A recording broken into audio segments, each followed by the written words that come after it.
Who is more important, your customer or your employees? I recently was at an event where a question was asked about who should be the priority, the customer who wants a product immediately, or your team of employees that has prepped and prepared the products to go out on the next shipment. And I thought this was a great example to discuss which is the priority when you are running a business. Is it the customer or is it your team? So let's get into it. Welcome to episode 36 of the What If It Works podcast. And today we're answering the age-old question, the chicken or the egg? No, wait. We're answering the age-old business question, the customer or the team. And so I want to set you up with what happened a few weeks ago at one of my impact presentations. Now, while I am presenting, there is a module that I cover all on problem solving. And so while we were in this problem solving module, I got an incredible question. This question came from the shipping manager, and he shared with me that he loves how efficient his team is. Before they close up shop for the night, they already organize the trucks for the next day. And so they are loading the trucks, lining them up, prepping them full of product for a 6 a.m. takeoff. Now, at the same time, over in the sales department, they are answering calls from customers who want product right away the next morning. And so sales is quickly passing that information on to the shipping department. However, the shipping department takes off around 4 or 5 p.m. and sales continues to get calls until 6 p.m. That's their normal closing time. So in this window from when shipping is done and those trucks are loaded, more orders come in. Now, some of you right now might be listening to this and you're like, listen, those trucks are already ready to go. That department is efficient and got their stuff ready and it's going to be on its way at 6 a.m. The customer needs to wait. Now, listen to this. This company ships to up to 3 hours away. So those of you local to Minnesota know we travel in hours. Those of you outside Minnesota might be like, Anne, why did you just say it that way? So they are within a 200-mile radius that they're shipping to. So if there is an order coming in from somebody 90 miles away and it's on the way to where that truck was already headed, it makes sense to add the product to the truck. But let's look and weigh some of the pros and cons. When that customer places a call and asks for product to be delivered right away the next morning, that salesperson wants to give them the best customer service. Why? Because when we have great customer service, customers are more willing to refer us. They are more willing to talk positively about your company. And that is exactly what you want. We know that word of mouth sells better than any advertisement. And so sales wants to make sure that product is loaded on that truck so that they can receive it right away the next morning. Now, transfer over to the shipping department. The shipping department is working hard to be efficient so that when those drivers arrive at 6 a.m. and are ready to just walk in, grab their orders, and hit the road, they want them to be able to do that. Now, let's play this out. It is 6 a.m. You are a driver. You get to work. You come in just ready for the day. You grab your orders, and all of a sudden, somebody stops you and says, wait. Before you leave with that first shipment, I need to put more product on the truck. And now here are your new orders. And here is your new location, what you need to drop off where, and they get it loaded on the truck for you. And now you're on your way. 2 hours away, but at an hour and a half, you make a stop to drop off some product to one customer on your way to another customer, right? Now, Some of us listening are thinking to ourselves, that sounds great. It's a win-win for both because the customer gets their product right away and the driver doesn't have to drive to one location, come back, pick up another order, and drive another hour and a half in that same exact direction. But let's take a look at what is happening here. Number one, that driver was prepped and ready to go. And now they are halted. An object in motion stays in motion, right? And so if they were up and ready, and now all of a sudden there's a pause, there is downtime, they are waiting for product to get loaded on their vehicle, there is a tendency to be frustrated and or stressed because you are used to getting in, grabbing your order, and going. Now, what else is happening? A customer that placed an order at 5:30 the night before is going to get its product first on the way to your other customer who maybe ordered a week ago or maybe ordered a few days ago, and they were prepared. They placed their order in time so that they could be that first shipment that morning. And now their order isn't arriving when they were expecting it because someone else's order got put in front of them. Can you see how this has a trickle down effect? In the warehouse, they're frustrated that they're loading a vehicle at 6 a.m. when they left the night before, it was ready to rock. The other thing that is happening is a frustrated driver. You potentially have a frustrated second customer that you were on your way to their stop. And now it is being delayed because somebody else's order got put in front of that. So in this conversation, we got to have a big group discussion about what is the best way to handle this. And I absolutely love how it worked out because shipping was saying, we want to do our jobs well, but what we've found is in the last couple months, because this continues to happen, we stop loading the trucks the night before to full capacity because we just assume other orders are going to be put in front of these orders. So we're kind of waiting until 6 a.m. to see what changes have been made. And yes, our drivers are frustrated when those changes are made and they are now waiting because people aren't arriving at 5:30 to load that truck in case there were changes. Everybody arrives at 6. Then they feel like they are not a priority and that the customer is placed above them as the employee. So now you feel second best. It feels like, why do I even work this hard if all the hard work I'm going to do is going to be reshuffled the next morning anyways? So you can see how the shift in the culture could turn negative because we are putting the customer first. Now, I wish this was a back and forth conversation with you because I would love to know what your solution is. The cool thing about having a company-wide presentation like this and a company-wide problem solve is we could hear from sales and their point of view. And so sales was able to say that, some of these are our best paying customers. And so when they call at 5:30 because they just got done at a job site and they realize they are missing on a few, pieces, products, then they want that order to come in tomorrow morning so that they can get their work done efficiently. And so us providing them that dynamite customer service keeps them coming back for more. And so we kind of at this moment had a standstill. You had sales saying, when we put the customer first, we in the end get more out of them. We make more sales and we gain financially. And then you had shipping saying, when you put the customer first, my guys slow down in their productivity, slow down in their efficiency. There have actually been more errors because we're trying to load that truck so quickly in the morning. And so it's really not working for us.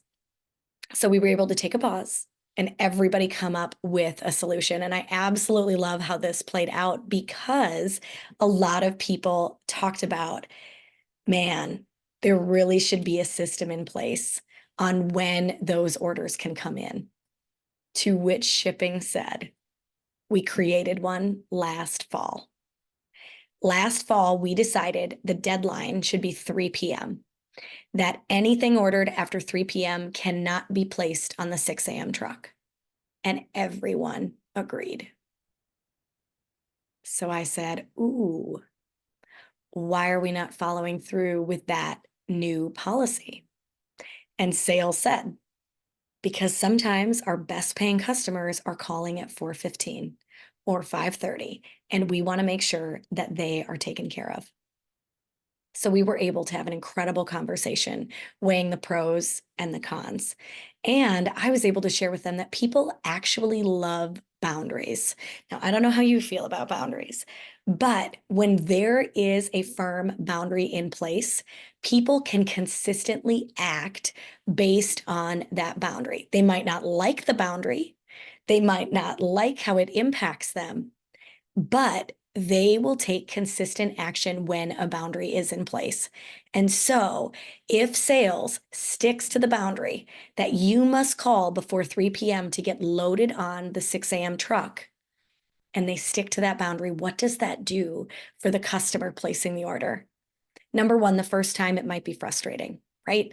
They might be thinking they're going to get this product right away tomorrow morning at 7 a.m., and now they're finding out that they can't, right? However, now they know when I call before 3 p.m., the company is guaranteeing my order will be on the 6 a.m. truck, right? So now I am super confident on when I can call to make sure I get my order on the 6 a.m. truck. Here's the other really cool thing that the director of shipping said out loud that I absolutely loved that he brought this in, because some people were getting kind of heated. They were saying like, well, we got to do what's best for the customer. And so what's a little stress in the shipping department? It's fine. You guys can handle it. You have been handling it, right? And the shipping manager said, just because we don't get it on the 6 a.m. truck doesn't mean it's not going to get to them by 10 a.m. The next round of trucks usually go out around 8 a.m. And typically we can get to the next order and have it delivered by 10 a.m. And I thought, man, if I'm a customer and I place an order at 5:30 p.m. and it arrives at my work site by 10 a.m., I'm still extremely pleased. And so it was great that the shipping director could kind of shed some light on, it's not that we're saying they can't get the order the next day. We're simply saying that we can be more efficient when we load our truck the night before for 6 a.m. and we take care of those customers who have placed their orders in time so that we can provide the best customer service and have an incredible, hardworking culture within the shipping department. And this is what I love about impact presentations, because sometimes we don't have everyone in the room, or we have one person from every department in the room, but that person isn't necessarily the problem-solving person, or it's not the person who can see multiple perspectives, right? So with everyone in the room and multiple perspectives, you even had customers in the room. You had people from sales, you had managers, you had the guys who were cutting and building all the product. They were all in the same room, and we were able to come to an incredible resolution, and everyone could agree on it. And that is what I love about these problem-solving sessions, is you are showing up and working through a problem on the spot, and you were able to walk away with a plan, and everyone felt really good about that plan. And when I turned to sales and I said, what do we think? Can we hold firm on the 3 p.m. deadline? And one of them said, yeah, I'd probably just need to send a couple emails today and let them know that that's our new policy. And somebody from shipping said, well, how come you didn't do that a couple months ago? And I was like, oh, moving forward, not going backward, right? So moving forward, we're going to let all of our customers know 3 o'clock is the new deadline. And that is how it's going to work. And they are going to stay firm on that. And then we did the what and the why, which is when we have a firm deadline at 3 p.m., we can ensure that your product goes out on the 6 a.m. truck. And we want to serve you best by having that product delivered to you as soon as possible, right? And so now the customer is going to be happy because they know that deadline, and they're aware that when they meet that deadline, they get their product even sooner. And when they order it later in the day, they're still going to be able to get their product. It just might not be on that first truck. So this comes up as a question of, Who should be the priority? The customer or the team? And I just have a couple questions for you to be thinking about as someone who has a business where you do have customers, but you also have a team of really hardworking employees. And like, how can you balance that? And so let's get into a few questions that you might want to be asking yourself to see where your priorities should lie. Question number one. What is your end result? Maybe your company is very focused on the customers and what the customers need and want. Thinking along the lines of a service-based industry, right? And so therefore, your service is to provide excellent customer service. And so maybe in certain situations, the customer needs to come first. What the customers need, what the customers expect, and then you build a team that can deliver that customer experience.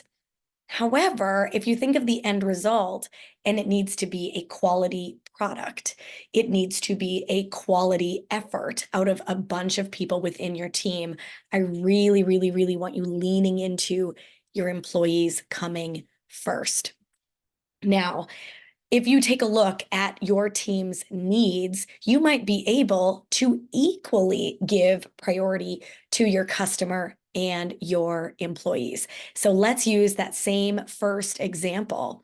By setting boundaries, the customer still gets exactly what they want. And actually, maybe even more, because it's even more clear on how they can get their product on that first truck, right? And so having boundaries and being super clear with your customer allows the customer to get exactly what they want. And it allows shipping to get exactly what they want, which is efficiency and productivity for their team, right? That they can load that truck on time and be extremely confident that it is the right product going to the right customer at the earliest convenience for them, right? And so when you look at that situation and how it could play out in the best way, you are actually giving a great customer experience and a great employee experience at the same time. And so think about the question, what are my needs? What are your needs? What are your customers' needs? What does your team need? And take a look at that, and maybe you can find a way that they will equal out. I work very closely and coach a bunch of men in manufacturing. And these gentlemen are creating a product that is custom made for their customer.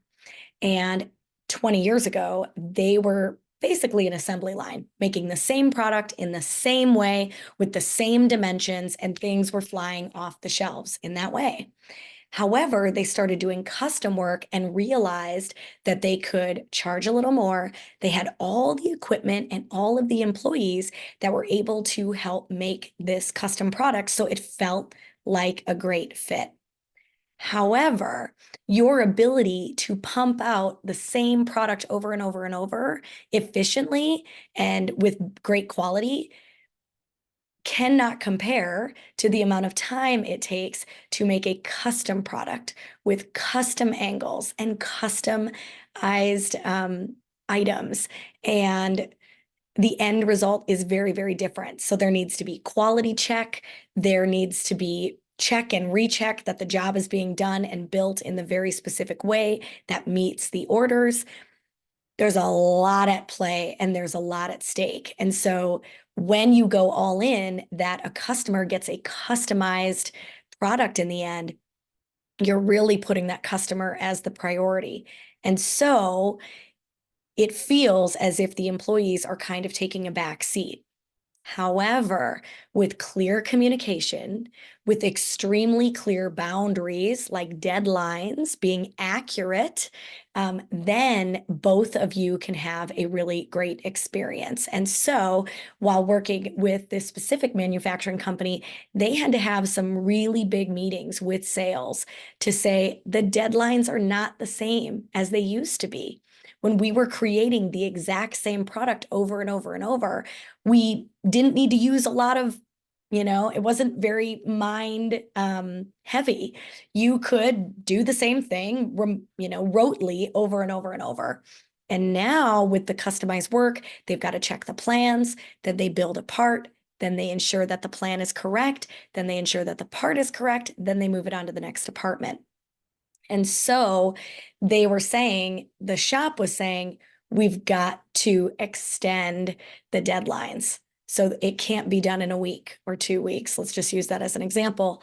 We need a month. And at first, sales came back with customers are going to hate that. That customers do not want to wait that long for their product. However, as a customer myself, I am fully aware that if you are making something customized for me, of course it is going to take longer. You don't have that inventory just sitting on your shelves that you have to throw in a box and deliver it to me. No, you have to customize it with my name or my information or the dimensions that I want and have to build that from scratch. And so, with a little more clear communication, we can now make that switch. Customers are still happy that they are going to be able to get their product within a month time. And now the shop is happy that they have the time to create that quality product.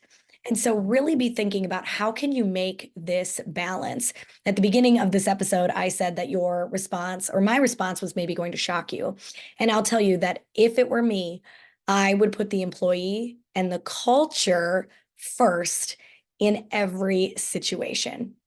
Because if the employees are not enjoying their work and feel like they are second best to the customer, they're not showing up with the energy to create great service, to deliver great service, or to deliver a great product. They're not showing up with energy and excitement to give the best customer service to the customer because they feel second best. And when people feel that they are not a priority, that's when you start to see them showing you signs that they do not feel valued. And when people don't feel valued, trust goes way down within the company, and then we have all sorts of issues.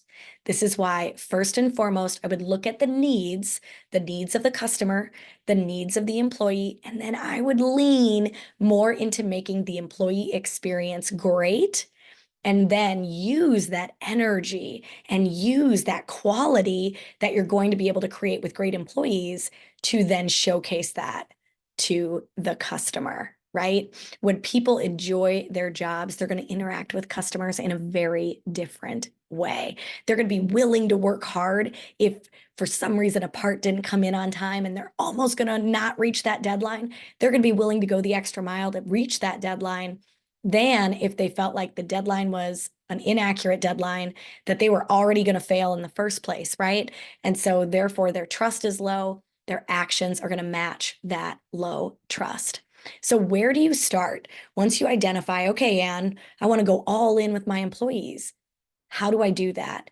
I would start by looking at your culture. I would be interviewing your employees. I would ask them things like, what would make your job easier? What would make your position even more effective, right? And just ask these questions and then sit down and problem solve with them on how they can do that. Just yesterday, I was on a coaching call and this gentleman was saying, man, last fall, I was able to get information from this one person in sales, and it really helped my team be super productive. And I said, well, what happened?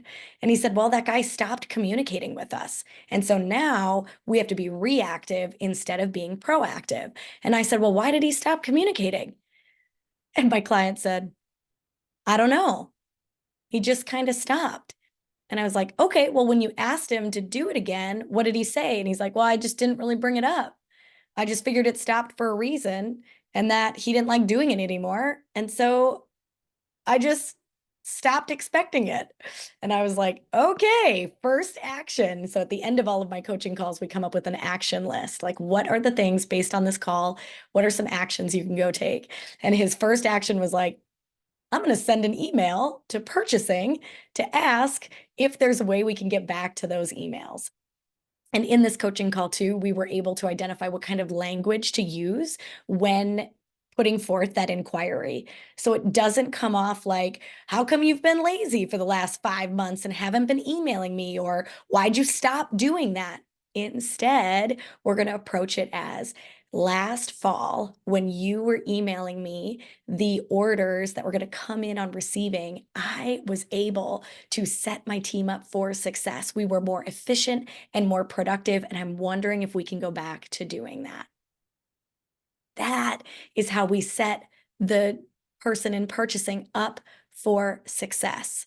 We say there is a way that what you were doing before was positively benefiting my team and the company, and we'd love to do that again. So now this person in purchasing is hearing this information saying, man, I was making a difference and I can continue to make a difference in that way.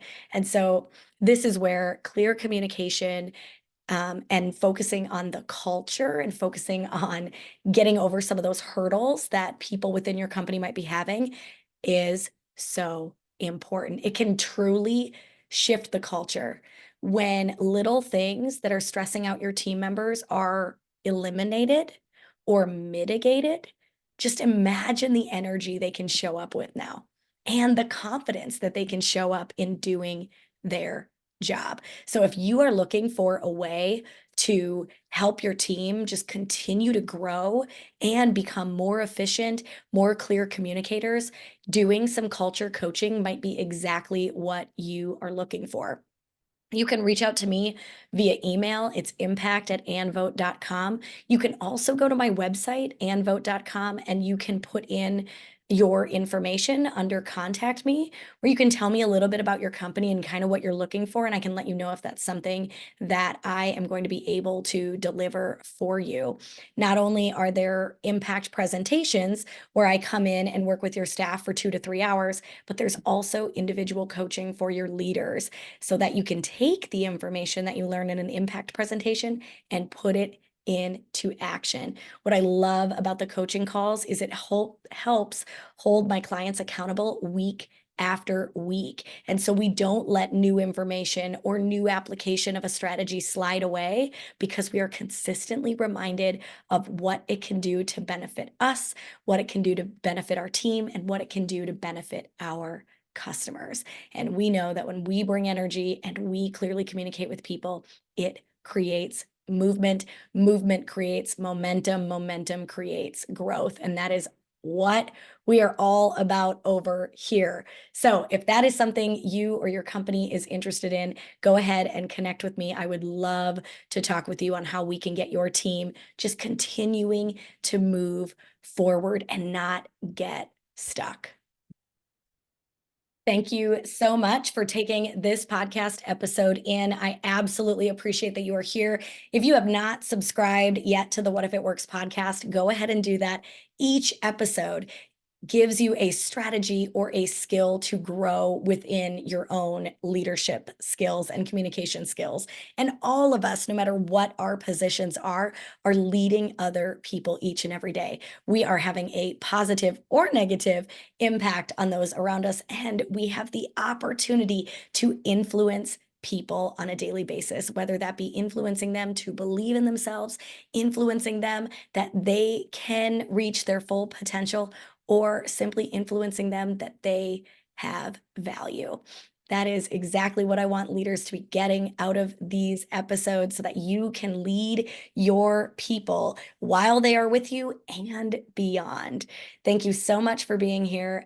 Please send me a message if there is any topic that you want to hear more about. Again, my email address is impact@anvote.com. That's ANNVOTE.com.